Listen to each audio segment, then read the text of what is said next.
Bueno, ¿qué es la soldadura? De acuerdo a la Sociedad Americana de Soldadura, es un proceso de fabricación en donde realizamos la unión de dos materiales, generalmente metales o termoplásticos, los cuales se logran fusionar a través de una coalescencia, una fusión en la cual las dos piezas son soldadas derritiendo ambas y por lo general agregamos un material de relleno derretido, ya sea un metal o un plástico, el cual tiene un punto de fusión menor al de la pieza a soldar, para conseguir un baño de material fundido, el baño de soldadura, que en el momento de que se enfría se convierte en una unión fuerte, en una sola pieza. En otras palabras, la soldadura por arco es el uso de un arco eléctrico para fundir dos o más piezas de metal con o sin material de aporte, un consumible que nosotros vamos a agregar con el fin de crear una sola pieza de metal. Bueno, en la antigüedad los metales se lograban unir a través de los procesos de fusión por medio de la forja. Posteriormente, a principios del siglo XIX, se realizaban experimentos con soldadura de arco eléctrico. Se utilizó también algunos procesos de arco con electrodos de carbón para desbastar materiales y se realizaron las primeras patentes de soldadura.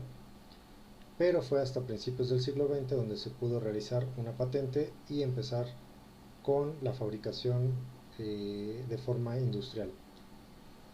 A principios del siglo XX se llegan a introducir los primeros equipos de soldadura en el mercado americano, se logran las patentes de los electrodos revestidos y a principios de los años 20 se crea el primer electrodo revestido de alta producción. Este aún se maneja de forma comercial, uno de los más grandes productores de soldadura de Estados Unidos aún tiene la misma fórmula que hace años.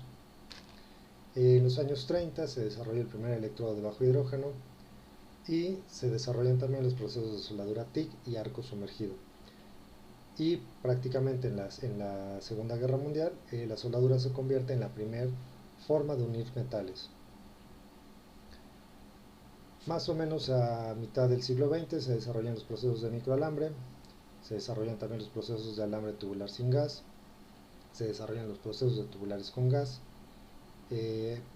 A finales de los 70 la empresa OTC desarrolla la primera línea de robots para soldadura y en los 90 se desarrolla de forma elevada el mercado de soldaduras robotizadas. También en el siglo XIX se realiza el proceso de oxiacetileno, el cual se desarrollaba a partir del carburo de calcio. Mojaban piedras de carburo de calcio para obtener el gas acetileno y poder cortar.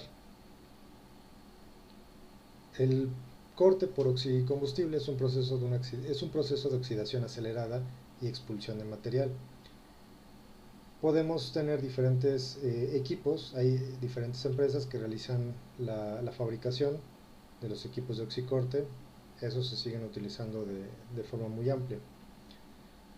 Prácticamente en los años 2000 las empresas fabricantes grandes empiezan a lanzar al mercado los procesos avanzados de soldadura, los cuales consisten en tres elementos principales, como son el control de forma de onda, las tecnologías de consumibles y las tecnologías de comunicaciones digitales.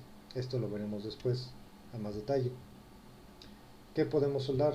Prácticamente el acero al carbón es el material más común, lo más fácil que vamos a encontrar en el mercado. Algunos aceros de baja aleación o aceros de alta resistencia, por ejemplo, algunos aceros para herramientas o aceros estructurales con ciertas características especiales, aceros inoxidables, los aluminios, titanio, cobre, níquel, hierros colados, etc. Estos son los procesos de soldadura, prácticamente en los que más nos vamos a enfocar. Son estos los principales procesos de soldadura por arco eléctrico y esos son los que vamos a estar revisando. Si hay interés por revisar algún otro proceso lo podemos también checar, no hay problema. Nosotros vamos a utilizar un arco eléctrico para generar nuestro sistema de soldadura. Se empezaron a realizar experimentos a principios del siglo XIX. Para iniciar un arco eléctrico vamos a poner en contacto de forma breve los extremos de los electrodos. Puede ser un electrodo nuestra pinza de tierra, la otra parte nuestro electrodo de soldadura, y vamos a pasar una corriente muy alta a través de ellos. Esta corriente va a provocar un gran calentamiento en el punto de contacto y formar una descarga luminosa similar a una llama. Este es nuestro arco eléctrico que vamos a utilizar para soldar. Las descargas se producen por todos los electrones que van desde el electrodo negativo al positivo y van chocando, y también otros que van en sentido opuesto. Esto genera un alto nivel de calor, lo cual produce que nuestro electrodo positivo se caliente de mucha mayor forma, porque es donde recibe la mayor cantidad de impacto. En un arco eléctrico normalmente vamos a alcanzar una temperatura mayor a los 3500 grados centígrados. Entonces estamos por encima de las temperaturas de fusión de la mayoría de los materiales, por eso es que nos permite generar la soldadura. ¿Cuáles son los procesos principales?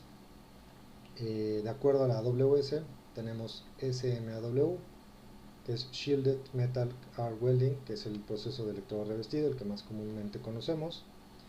GTAW, que es el proceso TIG. El GMAW, que es el proceso de MIG o microalambre. El FCAW, que es el proceso de alambre tubular. Podemos tener procesos de tubulares self-shielded o autoprotegidos, los cuales no requieren gas, o gas shielded, los que utilizamos gases de protección, y el proceso de arco sumergido. Debemos de proteger nuestro metal que está fundido del aire. Los principales elementos del aire que nos pueden llegar a ocasionar problemas son el hidrógeno y el oxígeno. El metal base debe de estar limpio y seco. De lo contrario, podemos llegar a presentar algunas fallas conocidas como las fracturas inducidas por hidrógeno. De preferencia, siempre vamos a soldar en posición plana, en lugar de soldar fuera de posición. ¿Qué es soldar fuera de posición? Cuando yo tengo que soldar en una posición vertical o en una posición sobre cabeza. Más adelante veremos cuáles son las posiciones. Y de preferencia debemos escoger los procesos basados en nuestro material base, cuáles son nuestras velocidades requeridas de avance, cuáles son las habilidades que tienen los soldadores o que tenemos en nuestras empresas, cuáles son las condiciones que vamos a tener para soldar, cuáles son nuestros equipos disponibles, etc. ¿Cuáles son las posiciones que mencionábamos? Posiciones de filete. La más básica, posición plana, 1F, posición horizontal, 2F. Estas son posiciones planas. Posiciones fuera de posición se considera 3F, posición vertical, o posición sobre cabeza. En uniones a tope podemos tener la posición plana, 1G, posición horizontal, 2G. 2G ya se considera fuera de posición porque podemos tener escurrimiento del material. De igual forma en posición 3G, 4G, y las posiciones especiales para tubería. Posición plana en 1G, donde nuestra tubería estaría girando. Posición horizontal, donde vamos a soldar alrededor del tubo. Posición 5G, donde nuestro tubo se queda fijo y nosotros tenemos que realizar la soldadura toda la circunferencia. Posición 6G, que se considera la más difícil, que nuestro tubo va a tener un ángulo. Entonces esta es la posición más complicada. Aquí lo tenemos representado también en diagramas. Cuáles son los tipos de juntas que normalmente vamos a encontrar. Y aquí tenemos las partes de nuestra soldadura. Esto lo podemos revisar más a detalle en otra presentación, no hay problema. ¿Cuáles son las partes principales? Nuestra raíz o el root, la superficie de la raíz, que es root surface, la cara, y prácticamente esas son las partes principales. Si lo tenemos en un filete, es igual. ¿Cuál es nuestra raíz? ¿Cuál es nuestra raíz real? ¿Cuál es nuestra raíz? La garganta teórica, que es el punto donde se están uniendo nuestras piezas. La raíz nos va a representar realmente qué tanto nosotros tenemos de penetración en el material. La cara de nuestro cordón de soldadura, de nuestra pieza que estamos soldando, qué características vamos a obtener. Y las piernas de soldadura, que es el largo que realmente tenemos en nuestras piezas. Simbologías, esto es un tema bastante extenso, esto lo podemos revisar a detalle en una presentación solo de simbología, no hay ningún problema, pero así es como se representan: una flecha y nuestros tamaños de soldadura y el tipo de filete, el tipo de unión que estamos obteniendo. ¿Qué variables tenemos en la soldadura? En general todos los procesos de soldadura tienen las mismas variables. Cambia en algunos procesos, por ejemplo el tipo de gas de protección no lo vamos a tener en arco sumergido porque no lo requiere el proceso, o el proceso de electrodo revestido porque genera su propio gas de protección, pero en general todas estas variables se representan de la misma forma en todos los procesos de soldadura. Vamos a revisar qué proceso de soldadura vamos a utilizar, qué tipo de electrodo, nuestros tamaños de electrodo, ya sean electrodos revestidos o alambre, se pueden representar en sistema inglés o en sistema métrico, qué técnicas de soldar vamos a utilizar, qué tipo de gas de protección se va a utilizar, o si no requiere un gas de protección, cuál es la penetración adecuada que se va a requerir para nuestro material base, las posiciones de soldadura, las habilidades del soldador, qué tipo de pieza tenemos, si es de fácil acceso, si no es de fácil acceso, qué materiales vamos a utilizar, qué uso va a utilizar nuestra pieza, si va a ser una pieza estructural, si va a ser una pieza ornamental, como algún sistema de herrería, etc. Y en donde vamos a utilizar nuestra soldadura. Si vamos a tener un taller, si tenemos acceso a un sistema eléctrico, si no podemos tener acceso a electricidad, si tenemos que estar trabajando en campo y requerimos un generador, etc. ¿Qué parámetros? Los parámetros también, prácticamente todos los sistemas de soldadura utilizan parámetros similares. En algunos casos los parámetros dependen de la máquina, en otros casos dependen del soldador, pero en general vamos a tener los mismos parámetros en todos los procesos de soldadura. ¿Cuáles son? Por ejemplo, nuestro ángulo de electrodo, nuestro stick out eléctrico es muy importante, la velocidad de alimentación del alambre o la velocidad a la que nosotros estamos alimentando la soldadura, el flujo de gas, el preflujo, la corriente, el voltaje, la polaridad, etc. Defectos de soldadura. En general podemos tener muchos tipos de defectos, podemos tener fracturas, porosidad, socavación, inclusiones, que nuestra cara de cordón esté extremadamente convexa, que esté cóncava, que no tenga las piernas desiguales, si es que requerimos que sean uniformes de acuerdo a nuestros procedimientos, etc. ¿Cuáles son las razones para que ocurran estas fallas? Podemos tener entrenamientos inadecuados por los operadores, que no se haya seleccionado de forma correcta el material de aporte, es decir, nuestra soldadura, que nuestras juntas no sean las adecuadas, que el flujo calórico de alimentación sea inadecuado, es decir, que nuestros parámetros no son los correctos al utilizar nuestra soldadura,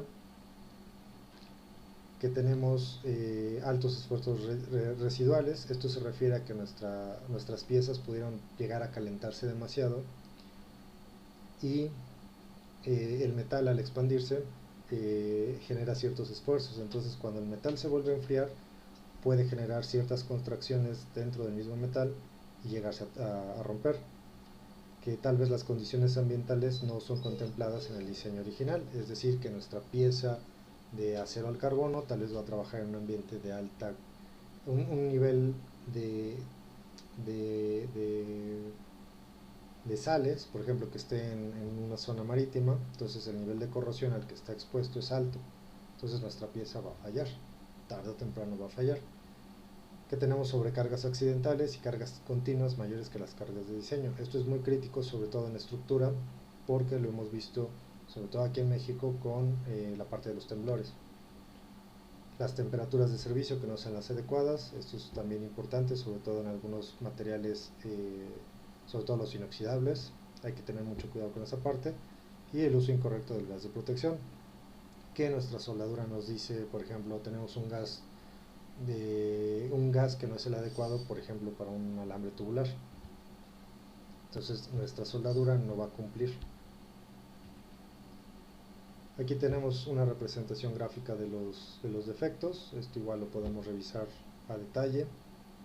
Esta es la presentación más general, entonces no hay ningún problema. Si alguien tiene alguna duda, podemos revisarlo todo más a detalle posteriormente. ¿Por qué se rompen las soldaduras? Porque se llegan a tronar. La zona de afectación del calor, lo que les decía, por ejemplo, calentamos en exceso el material y nuestra soldadura puede presentar grietas por temperatura, una grieta por cráter. Estas son muy comunes, por ejemplo, en el aluminio. Una grieta transversal, estas se pueden llegar a presentar por contaminación por hidrógeno o esfuerzos que no se hayan contemplado en el diseño de la pieza. Y fallas longitudinales.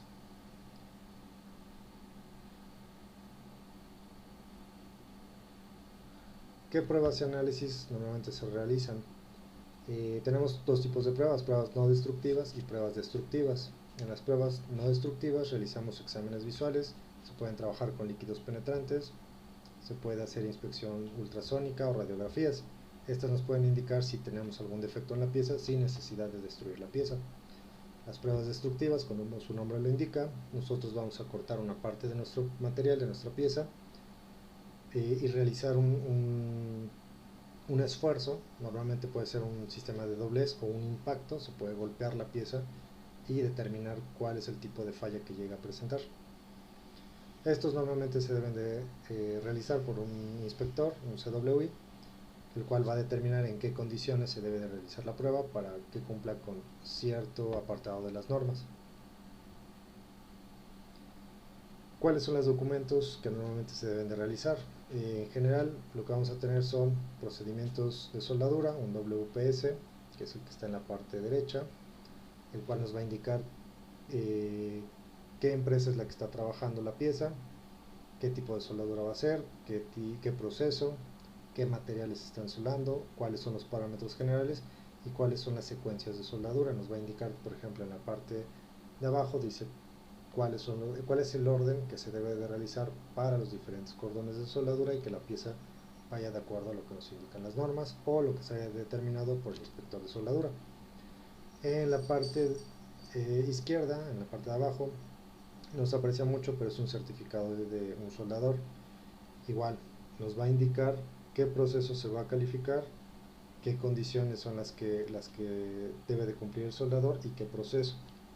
Entonces hay que tener mucho cuidado, no todos los certificados de soldadura son para todos los procesos, son relativamente específicos y tienen vigencia. Entonces después de cierto tiempo se deben de renovar. Eso sería todo y quedamos pendientes por los siguientes videos.